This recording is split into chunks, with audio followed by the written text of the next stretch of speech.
I just finished up my 1-minute boss guide series for the upcoming Dragonflight Season 1 dungeon pool. If you missed those or are interested in a quick explanation for each boss, you can find that playlist link in the description below. While I've already begun working on my full walkthrough guides, I thought it'd be fun to make a tier list of each dungeon. There are certain ones that I'm looking forward to and others, not so much. The criteria, at least for me, that makes up a good dungeon includes most of the following attributes. Linear versus complex routing, so are you able to hold W, or can you get a little bit more complex? Larger versus smaller pulls, how big are the pulls on average? Typically a lot of DPS players, especially for AoE or just tanks in general, want to see at least like 5 targets. Are the bosses fun? The mob complexity is another factor, so how difficult and how many mechanics does each mob possess? Is it safe to pull big or not? So that kind of goes into larger versus smaller pulls.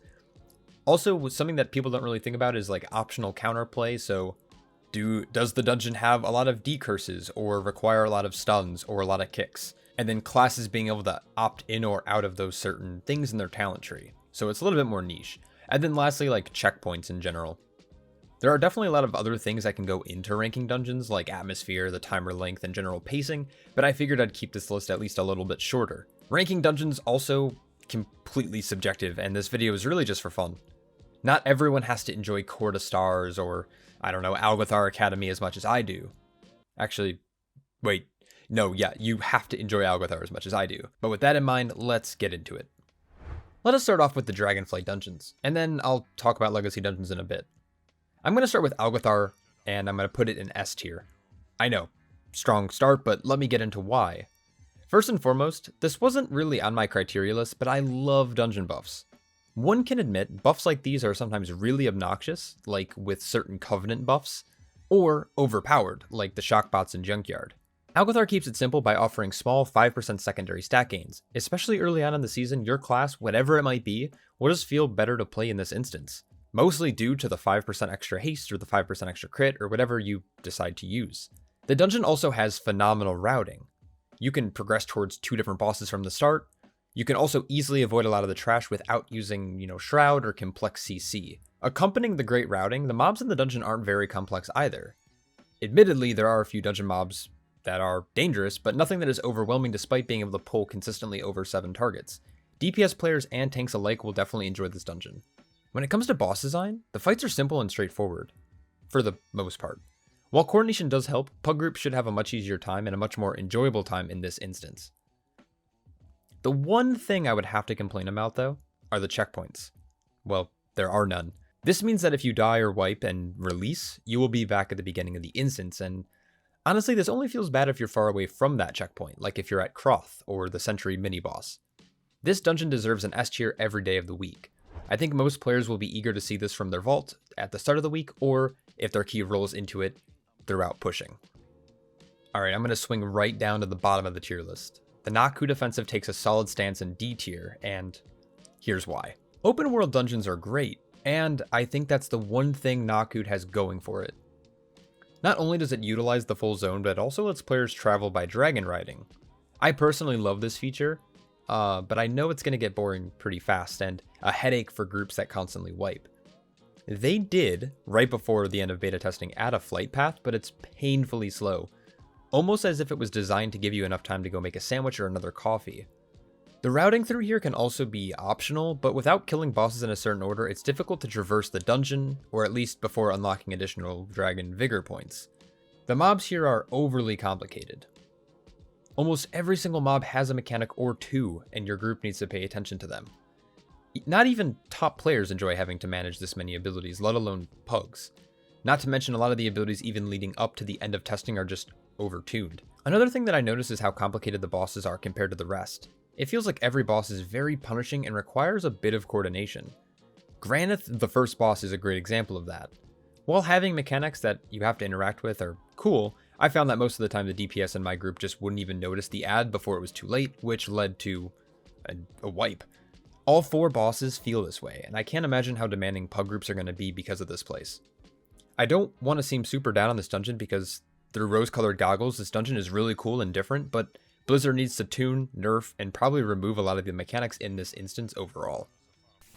Ruby Life Pools has been a pretty popular dungeon for the most part during beta testing, and while most players do enjoy it, personally I'm gonna rank this in C tier. Let me explain why though. The routing through this instance can get out of hand very quickly.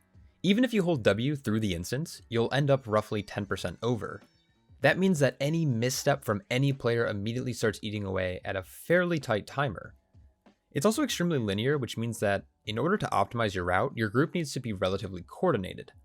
While I have no doubt there will be a pug meta strat, it doesn't reduce the fact that it's extremely punishing and can lead to just general toxicity when player X or Y doesn't have invisibility potions. We saw this happen in Soleil's Gambit during Season 3 and 4 of Shadowlands. There are also a crazy amount of nasty spell casts from these mobs, which any tank or healer can tell you just isn't fun.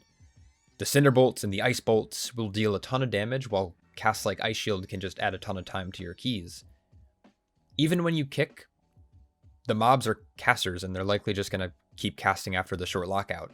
This severely punishes groups that are caster heavy.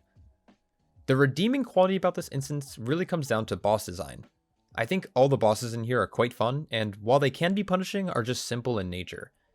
But let me know what you guys think. I think this might be a hot take, but it's just my opinion and completely subjective. So basically, no Shadow Priests or Boomkins in my keys. Sorry, not sorry. The Azure Vault is an odd dungeon. I've been between ranking it B tier or C tier. I personally like it more than Ruby Life Pools though, but comparing and contrasting these dungeons is a challenge. Let's slap this guy in low B tier. Starting with the negatives, the first thing most players will notice will be the smaller pull sizes. Now, that's not to say you can't pull large, but that will take some coordination both with kicks and AoE CC like stuns and knocks.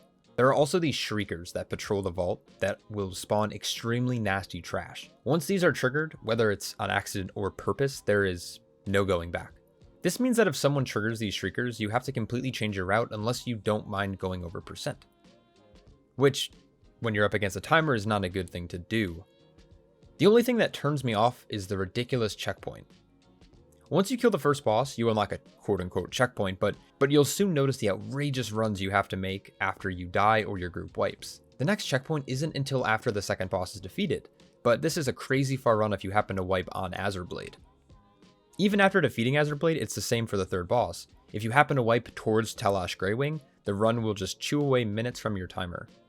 I'm not sure what they can do to assist in this. You do gain a small speed buff after the checkpoint shortcut, but it's nothing compared to how massive the vault actually is. The redeeming factors all include the general routing. You can hold W and be fine on count without errors. Or you can play risky, double up pulls, and activate extra trash to speed up your percent count progress. There are also cool RNG buffs that you get after reading the arcane books that can benefit you and your allies, and I think that's a little cool touch. To top it all off, the boss fights are super cool and simple, with the overall dungeon just being extremely sweet eye candy. You might be looking at these dungeons that I've ranked so far and be thinking, what the fuck? These sound horrible. Well, you might be right, but there are two redeeming factors. First, during Season 1, we are being reintroduced to some legacy dungeons, including Temple of the Jade Serpent from Mists, Shadowmoon Burial Ground from Warlords of Draenor, and then Halls of Valor and Court of Stars from the Legion expansion. Second, I only ranked Algethar as S tier from this pool, but in Season 2 they are actually rotating the dungeons to 4 that we haven't seen yet. In that pool, both Neltharis and Brackenhide Hollow are contenders for A and S tier dungeons. So, while we do have to wait, we have still plenty of great dungeons to look forward to. Anyways, Temple of the Jade Serpent. I would rank this a solid A tier dungeon. There are some issues I have, mostly coming down to like tuning with forces, and any serious key player will develop a way to skip certain mobs in this dungeon, which will pretty much lock in your percentage count for the most part. Besides the high amount of damage intake from these bosses, from at least the tank's point of view, the dungeon is fast-paced and relatively enjoyable. Like I mentioned, there are mobs that you can shroud or use invisibility potions to skip, but for the most part, players can hold W and just proceed.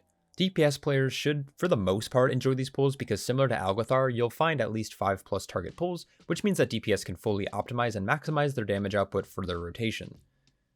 There might be some small changes to this dungeon once live servers actually come out. I would be expecting nerfs to some of the bosses, but I'm not sure if they would actually change any of the enemy forces in the dungeon, but only time will tell.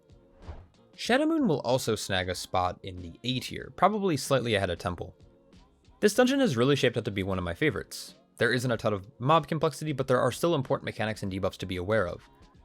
There are also some strats already being developed for a few of these bosses, but you don't have to study the dungeon journal to know everything that's going on. I haven't mentioned this much with other dungeons, but just the general aesthetics of this place are just like dope. The routing through here is like also pretty linear, and I can already see some ideal routes that can capitalize on larger pulls in concordance with solid use of DPS cooldowns. There isn't really much to say about this place, it's just cool. And definitely a dungeon that I'm going to be eager to see drop from my vault at the start of a week. I'm going to put Halls in C tier right away. I remember loving this dungeon back in the day, but hating Court of Stars, but this is definitely flopped. I forgot how much this dungeon feels like a raid, with some of the boss's mechanics and feeling pretty punishing if you wipe. To start, there are 5 bosses in this dungeon, which is just like never fun. Not to mention that if you wipe, your checkpoint is like at the start of the dungeon. While you can always like mount and unlock speed boost through killing like Fenrir and Hirja, there just seems to be like a lot of running. Some of the trash also seems like a little bit more complex than others, having like things like healing runes and heals, damage channels, and frontals. There's also a lot of RP for bosses like Hirja, Skovald, and Odin, and I never really like role-playing outside of the bedroom, especially when up against a timer. Don't get me wrong, the dungeon is cool and your group can get pretty complex with some of the pulls, but without coordination can be slightly irritating. This is a dungeon that I may warm up to once the season gets underway, but we'll see. Let's end this with a bang. Kind of. Court of Stars will find a spot in high B tier. I personally would rank it higher, but I'm trying to keep the general populace in mind. This dungeon without weak auras or knowledge of the dungeon can actually be quite stressful, and actually daunting. There are a lot of little extra benefits in this dungeon that can be super useful if your group is coordinated or knows what's going on. These buffs can be acquired from different items through the dungeon. Rogues and alchemists, for example, can use the poison on the first boss, instantly killing him at 20% health. Mage, elves, and enchanters can provide a pretty massive damage bonus. Certain classes can trigger RP elements faster to get through the back half of the dungeon. These are all cool in theory, but in practice definitely punishes players who play casually. Besides that, I do really enjoy the minigame, and the bosses are super simple in here, so it's pretty enjoyable.